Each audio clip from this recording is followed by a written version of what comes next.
We're live. Hi, welcome to East Coast Bros. I'm your host, Paul, and I have my buddy Mike here. We're both your hosts, and we're going to be reviewing Antman and the Wasp Quantumania. Alright, yeah, let's get into it. Let's talk about it. So we were going to talk about the good stuff first in Quantumania, and then we'll really get into the meat of the movie after that. Not much. Yeah. God, let's get about it. So let's just talk about the special effects, because the whole movie revolves around a giant CGI world for the most part. It does. And... Yeah. Like we mentioned right after we saw it, how Star Warsy it felt. Oh, it felt a lot like Star Wars. Very much. Very Star Warsy Which type is of movie. kind of funny. Disney copying Disney. When has that happened before? Yeah. Yeah, special effects for what they were given to do, they weren't bad. There were definitely some moments Very. that were noticeable. Very noticeable bad Yeah, scenes. but for a blanket overall cover, not a bad job at all. And for acting, the actors did a good job for what they were told to do. Paul Rudd did an amazing job. Always does a great job as Antman. Yep. Man never ages. Yep. Jonathan Majors, haven't really heard of him until his last movie. I saw Devotion. That was a actual good movie. Mm-hmm. But Jonathan Majors did good for the most part in this movie. I think he did good with what he was probably told to do. That is true. Yeah, I don't think he did a bad job specifically. Now, for everyone's favorite part, the bad. Oh God, CGI, awful. Don't get me started with MODOK. There were some real bad moments. MODOK was a problem for the whole movie. Not just the way he looked, but just the way he was portrayed. The backstory behind it was kind of weird. Like it was just Didn't make sense. I was not a fan of it. He was very much there for comedic relief. He was there for comedic relief. You know, he was like this death machine that couldn't kill anybody. Not going to reveal who it is in case you don't know. Yeah, But when they reveal his face, that shit looks stretched. yeah, it just looks stretched. Yeah, Like, I stopped caring at a certain point in the movie. I called him fucking Humpty Dumpty. yeah, Okay. I remember that. It was so bad. It was very awful. Oh God.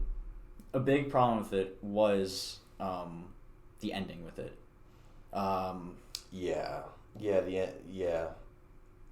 I mean, yeah, we'll get into that in our spoiler conversation, but yeah, it was not he did not have a satisfying character on. Let's put it that way. It did not. Hero's journey was not satisfied in this. Yeah. Cassie was just kind of there.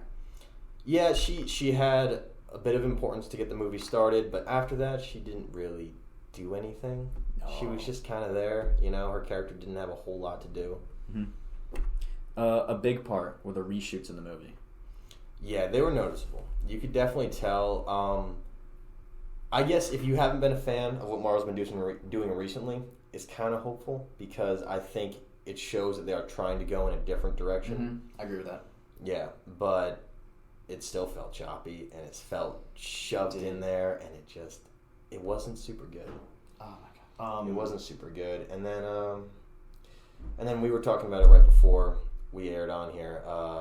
The hero's journey, like you were saying with Cassie, the hero's journey has just been a problem with Marvel movies lately. Like It really has. you could not watch this movie and be fine because there's not a whole lot of change in it. No one goes through a hero's journey. No one comes out revised or changed or evolved in this. Yeah, that's literally what one of our the other friend we saw it with, he made a comment saying how he liked the movie because he felt like he could go into it without knowing any prior knowledge. Yeah.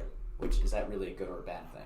Yeah, you could argue it's both, but you can also not watch this movie and no knowledge is necessary. Exactly.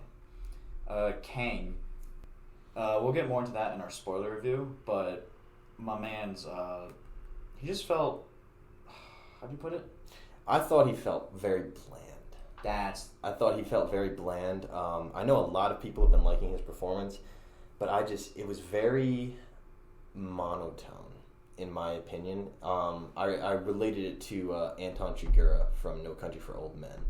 He almost felt like that at certain times, where his voice level, like nothing changed, you know? He was just very monotone, and it wasn't interesting to me. Like I mentioned before, how he was just not intimidating. Like at no point in time was I intimidated by him.